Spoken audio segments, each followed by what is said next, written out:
General called acts of war. The Department of Justice has undertaken perhaps the most massive and intensive investigation ever conducted in America. As at this hotel in Boston, agents were looking for evidence of the terrorist movements and seeking to unravel what was an elaborate network that operated undetected for more than a year before yesterday's coordinated attacks.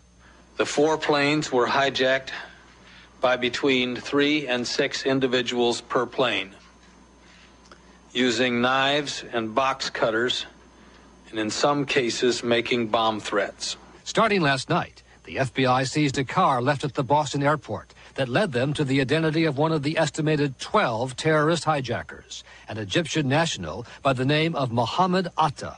We also have identified through a number of leads, principally at the cities of origin, a number of individuals whom we believe may have had something to do with the hijackings, and we are pursuing those leads aggressively. By this morning, agents were at a small airport in Venice, Florida, where Atta and an accomplice took flying lessons and earned private pilot's licenses in the summer of 2000. A fellow student said the two had lots of money and kept to themselves. They were talking about flying for a private company like Richmond and stuff like that. The 2 men stayed at a nearby house where they were remembered as rude and unlikable. Very sarcastic, and it gave me the impression that they didn't really care that highly for ladies or whoever, and that's about it. Also today, authorities were tracking another set of 6 hijackers who were believed to have entered the country from Canada at a small border crossing in Jackman, Maine. The men are then believed to have flown into Boston on commuter flights yesterday morning from Bangor and Portland, Maine, with the thought of clearing security at the smaller airports instead of Boston. Each one was carrying some type of small shoulder bag, not a real bulky one, but something small. Both kind of dark-complected, dark hair. Peter, there are dozens of leads FBI agents are working on. No one has been arrested, but several people have been detained for questioning. By one estimate, as many as 50 people may have been involved in helping provide the network for the terrorists to operate in this country over the last year.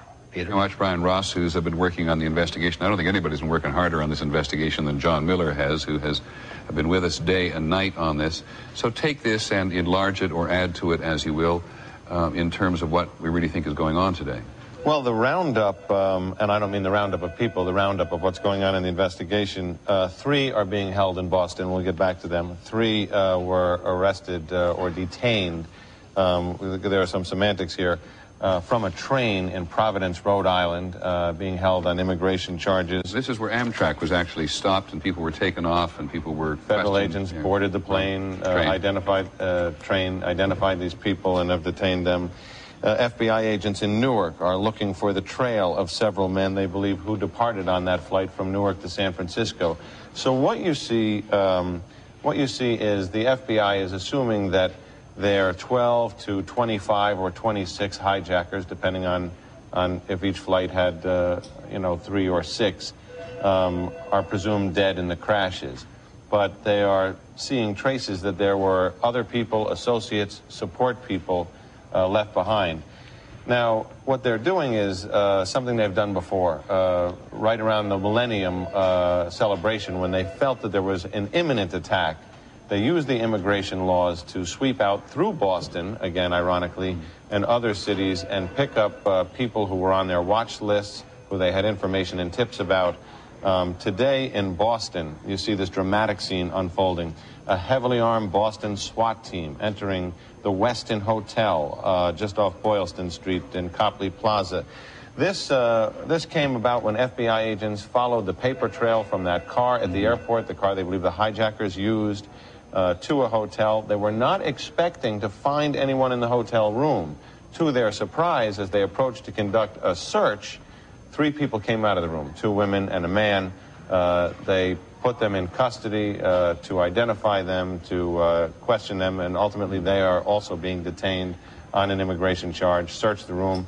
What they found inside, no explosives, pamphlets, papers, though, and they said hair dye, which they are suggesting may have been used by some of their suspects to change their appearance so that they wouldn't appear to be as they were described by hotel workers. One of the things that seems to me to be a change from yesterday today, we have this huge failure in intelligence yesterday knowing this was happening, but if everything we're getting today is reasonably solid, then the leaving of the trail by the perpetrators has enabled law enforcement to move pretty quickly. I would say so, and what you see here is the things they learned in Florida, that they obtained pilot's licenses, that they went for higher grades of pilot license, some of the time invested here, that they left this car behind in Boston after having an argument, that they registered under the same name as the paper trail. Of course, suicide bombers are not generally concerned with the trail that they leave. They don't have to worry about being caught by the law. But what the law is hoping, the FBI and the intelligence community, is that they will get associates who had knowledge, who aided or abetted, and that from those people they'll glean a better look into who is really behind this. And that's why this is geared up with such energy now. Thanks very much.